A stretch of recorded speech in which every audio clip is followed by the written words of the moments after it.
after the loss to Indianapolis, everybody and anybody is talking about what the Pittsburgh Steelers could do, where they can go. The conversation of culture, which we last week on Friday had a massive conversation about how maybe the culture in Pittsburgh has been dead for a long time because maybe it's more of an abstract thing and it doesn't actually exist. Maybe the culture of the Pittsburgh Steelers shifts every day or every year because of the people that are in the locker room and the people that are around the facility. But if right now you're looking at the culture or the attitude of the Pittsburgh Steelers, it is as bad, as piss poor as it comes, and it seems to just be getting worse. And I get it, like at times this goes back, and I think a large chunk of it goes back to the Steelers' struggles are not because of today, but because of how they created this team and for how long they ignored their problems. But they are sitting here today with a serious issue, and everybody wants that issue fixed. And I think a lot of people after the Indianapolis game have a thought in their mind, and maybe I'm alone on this because I have the same thought as many others, is that I think to a degree you have to clean house and you have to get rid of some of these guys that are more of an issue than they are productive. And maybe that means coaches, maybe that means players, maybe that means trades, maybe that means cuts. I want to ask you, I got a long list of them. I put them out yesterday, and there's a part of me that a lot of people agreed. There's other part of me that's like, man, I wonder how many people on this list actually saw their name, and I have to go talk to them tomorrow. You see the Steelers locker room today, the Steelers coaching staff today. If you were to clean house, what are or who are you getting rid of, and why? Yeah, I'm looking at the coaching staff first because I think one thing that this 3-game losing streak has kind of underscored and revealed is that this is just a poorly prepared football team. You know, Yes. like from kind of top to bottom, they just don't look ready to play really when they come out of the gates in most of these games. And that's why I kind of put that more on coaching. So obviously starts with Mike Tomlin at the very top. Like he sets the tone for everything this team does. But I mean, you look at the issues at receiver, like just the we can call them attitude issues, I guess, but like the effort plays as well. So I look at Frishman Jackson. Like I think he's got to, you got to at least consider that one. And just I think you look at the talent in the receiver room too and see them kind of underperform. And you have to look at Frishman Jackson as well. Pat Meyer, I think has to be looked at as well because just 100%. The procedural stuff on the offensive line, like just doesn't make any sense. It shouldn't happen this late in the season to a team that honestly like I get it. Broderick Jones is young. Dan Moore is pretty young, but like most of these guys are veterans, and like the low snaps from Mason Cole. Why has that been a continued issue throughout the year? So yeah, Pat Meyer, I think the offensive line's got to be reconsidered. Mike Sullivan, look, the quarterbacks have got like we put a lot of it on Matt Canada when he was here, but the quarterback development has been non-existent, if not regressive, over the past 2-3 years. I mean, it hasn't been good enough, and so I think Mike Sullivan, for as good as his relationship is with Kenny and the other quarterbacks, and how you don't want to upset and kind of rock the boat with a young quarterback like Kenny in there. I think those are kind of the biggest ones I'm looking at because and I look at the coaching staff first instead of, there are definitely some players who I think are worthy of considering moving on from, but I look at the coaching staff first because I still think there's talent here. And I think that the right coach could mold all this talent into something workable, if at least not better than what this team is now. And just this coaching staff is not making the best of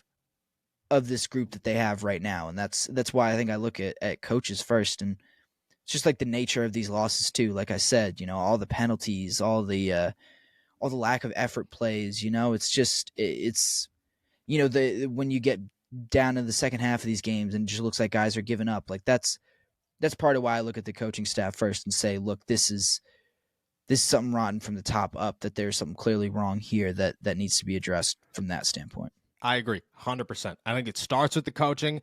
I think there are only maybe 2-3 coaches that are like 100% secure. You don't get rid of them. I think everybody else is on the chopping block. And I think Eddie Faulkner you keep around because, even if Najee Harris isn't a superstar, Jaylen Warren might be. And you did that, that's Eddie Faulkner. I think Eddie Faulkner is a good coach, even if he's not a good offensive coordinator. You've seen this fly around in here. Number 2, The other two coaches, I think there's two more that I'm like 100% keeping, or three more. That would be Danny Smith, not get rid of the special teams coordinator. You could say what you want about Presley Harvin, and Presley Harvin's one of the guys that, at the end of the season, I don't think that you bring Presley Harvin back. I don't even think you give him an opportunity, just because the guy steps up so well in training camp. Like in those battles, when you bring somebody else in to compete for this job, Presley Harvin's a superstar. In a game, he just doesn't get the job done. So Danny Smith, I'm keeping 100%. Eddie Faulkner, I'm keeping 100%. Grady Brown, I'm keeping as well, just because Joey Porter's got his issues, but Grady Brown's made a lot out of a little, and he's found some guys. Trenton Thompson might not be a superstar, but this guy shouldn't be anything, and he's contributing on defense. You got Minkah Fitzpatrick and Devontae KZ, who, Devontae KZ's got an issue, and I don't think he should be a starting safety in the NFL, but for the role that he was put in, he's done a pretty good job with it. And they found some other guys along the way who've done the same thing. I think Grady Brown's there too. And then I think Carl Dunbar, 100%. Like, Larry Ogunjobi, people have mixed feelings about. The rest of that defensive line is so deep that on a weekly basis, you don't know who's going to be inactive, just because I think they just pick a name out of a hat and they say, hey, this guy's not it. But I think the rest of them, I think everybody else, top to bottom, especially the names you mentioned, Mike Sullivan, Frisman Jackson, got to be real high up there. Pat Myers got to be real high up there. Like, if you're looking for a culture change, if you're looking for more productivity out of guys who have talent, yeah, you got to get rid of a lot of these coaching staffs members, and those are the ones that I'm starting with 100%. I think I'm putting, I'm not saying this is a guarantee. I'm not saying that. I say that I'm going to consider it. If I'm the Pittsburgh Steelers and I'm thinking about cleaning house, I'm considering putting Mike Tomlin on that list as well. Oh yeah. I think you have to. Right. Like I forgot. I meant to say that too. Like it's, we've had the Mike Tomlin conversation before, which is why I didn't dive, so deep into it already. But yeah, like if you're talking about, kind of wholesale turnover of assistants, I think your head coach has to be included in that decision as well. The guy who brought all of these guys in, yes. if your assistant coaches aren't working out, that kind of falls on the guy who hired them to a certain extent as well. So yeah, Mike Tomlin is definitely in that conversation. I also think, as far as people who I don't think, deserve a ton of blame for how the season has gone, Aaron Curry, I feel like can give him a little bit of a pass. He's been here a year and he's right. At one point he had a great room, Yeah. Now I put that more on Mike Tomlin and Omar Khan, because they came into the season, and I said this in a piece that I put out on Sunday. You came into the season with Cole Holcomb, Quan Alexander, and Landon Roberts, which, like, great. That's great three, but let's break those three down. You signed Quan Alexander at the end of training camp. So your objective was not to have Quan Alexander. It was Mike Tomlin and Omar Khan and whoever fighting to think that Mark Robinson was like capable of being an inside linebacker, and then he's not. And then you came into the season with those three, and then if one of them goes down, your only other option is Mark Robinson, who you brought Quan Alexander in at the end of training camp because he wasn't good enough to play. Like, that goes right back to the decision-making of whoever is signing, outside free agents and drafting guys and whoever, to just, like, I don't think you get rid of Mark Robinson. I think he's a good special teamer, but there's every year before this one, the Steelers bring 5 inside linebackers into this roster. This year they just said, hey, screw it, we'll bring 4, and that 4th guy, we will sign literally anybody off the street, anybody we could find to come and play above him, because he's just not capable of playing inside linebacker. Like, that doesn't go on Aaron Curry. That goes on the rest of them. I agree with that one. I think Terrell Austin, is like a maybe.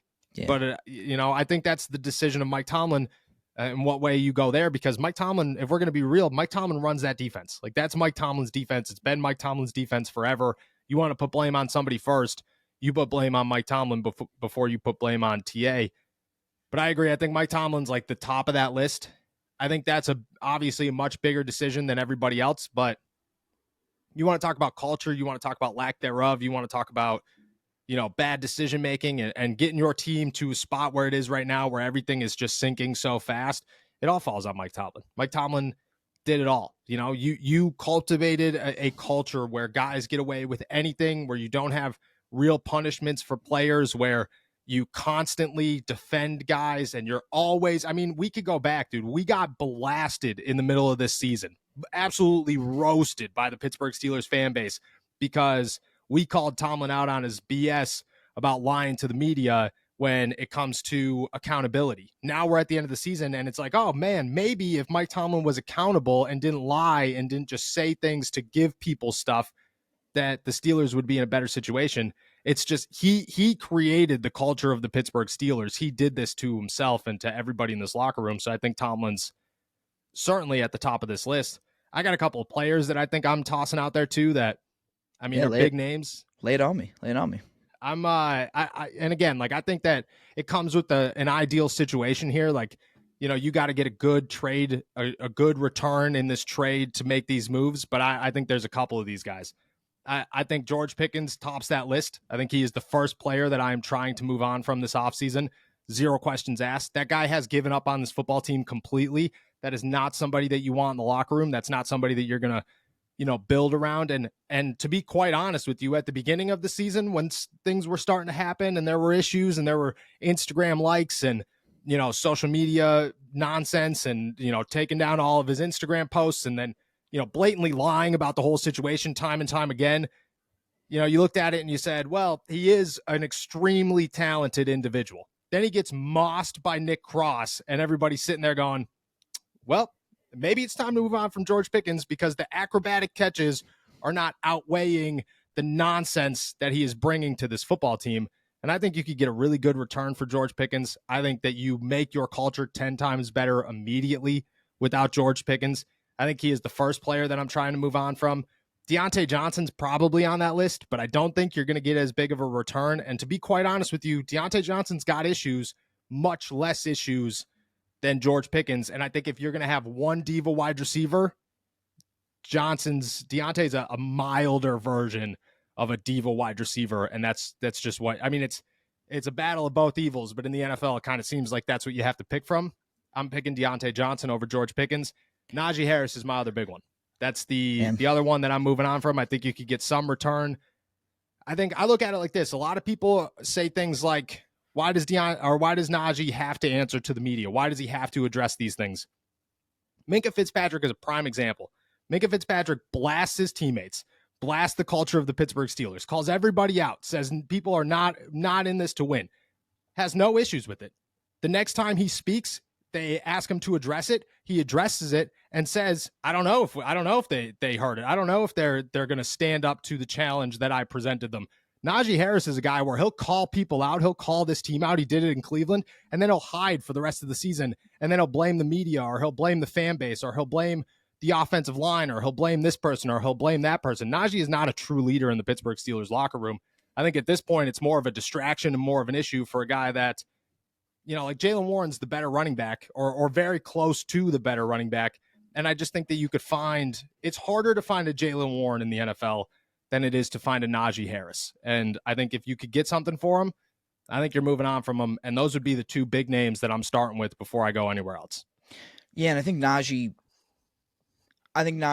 fancied himself as like a leader, you know, as a real big leader in the locker room, and I'm sure he was, but you can't be selective about when you're a leader, especially when, like you said, like you pointed out with Jaylen, like there's a guy right behind you who is just as, if not more talented. So, like talented and productive. So, like you need to provide something of value. You know, you need to like, you know, give this team a reason to keep you around. And I don't think Najee kind of shrinking and like I think that's the thing. Like, if he didn't want to talk to the media ever, like I think that's more understandable. But he wanted to be a leader. He wanted to be a guy whose voice was heard, who wanted to call people out, and that's fine. But you have to do it all the time. You know, you can't be selective about, oh well, this week I don't have anything to say. You know, like things didn't go how I kind of imagined they would, and so I'm not going to address it. You know, I'm going to pretend or I got backlash, or my coaches heard that I called out Matt Canada, and then because somebody said something to him, and now it's the media's fault. Whereas somebody said something to Minkah, and Minkah looked him dead in the eyes and said, "Yeah, am I wrong?" I meant everything I said, yeah, and he he owned it, and he was like, yeah, he had no, and also with Minkah, it's like Minkah puts the proof out there that he is kind of buying into his own message, you know, like he's the one out there with a broken hand, he's the one out there like. I don't know, Minka. I've never questioned Minka's effort. I never questioned his commitment. I never questioned like that people listen to him when he tries to be a leader. And I think Najee's still relatively young, so he might be kind of finding his voice in that sense and everything. But like, look, if he wants to be a leader, he had to do it all the time, and he hasn't done that this year. Yeah, I agree. And then you look at the Mitch thing too. I mean, there's little examples everywhere, but remember when he was asked about Mitch's leadership, and this isn't the first time. Like Kenny has said that he's brought the guys together, and Najee has made sure to clear up that he and Kenny have brought guys together. And then Mitch is he's asked about Mitch's leadership, and he said, "It's good. It's fine. I guess, that's where he stands." There's a reason that, and again, like I'm not trying to just like go off here, but you just got to put it all together. There's a reason that this guy was a captain last year and that he wasn't a captain this year. That's voted on by his teammates. And it's the same teammates that were here a year ago who decided, we'll just go with one. I think that says something. Yeah. Yeah. And I think you also raised a good point about George, is this, that like, not to take us too far back, but I mean, look, George spent the better part of last week telling us that he's not running the right routes. They're not sending him deep enough. Yep. And the biggest play of the game, of his game, he gets sent deep. He gets put in a situation that he tells us he loves, that he tells us he thrives in those jump ball situations, and he doesn't come down with it. Like, what else am I supposed to take away from that? Like, you get given the opportunity that you've wanted and you don't make the play. I don't know what any, like, I thought it was dubious from the start when everyone was talking about last year about this, George is always open, just throw him the ball and he'll come down with it. I was always extremely dubious of that proposition. I didn't think that was the best way to approach things at all. And look, it gets proven out there. Like, yep. This guy is not playing up to his own image of himself, but also the image that he had tried to tell us. Don't worry, it's there. It is some other reason why I'm not performing at a certain level. It's not me. It's not my issue. And it's just, none of the things that George has told us about himself, none of the things that other people have told us about George has really kind of come to fruition. So I think I agree with your assessment that like Deontay is far from the biggest problem in that receivers room. And if you had to keep one of them, like I absolutely know who I'm keeping. Yeah, I agree 100%. And at that point, I don't think everything gets fixed, but you remove a lot of the real negative headlines that surround the Pittsburgh Steelers on a weekly basis. And like, you could even, like, again, just to keep talking about Minka calls that team out. It's not a negative headline. It's people take it as a totally different attitude of just Minka blasted his teammates after this game. And everybody's like, hell yeah, Minka. That's what we need that, Najee and George say stuff. And it's just always a very, very negative connotation around those headlines and what comes with it. And, Mark Caboli compared him to Ben, Le'Veon Bell, and an AB in his story after the game. And he said that somehow these guys are worse.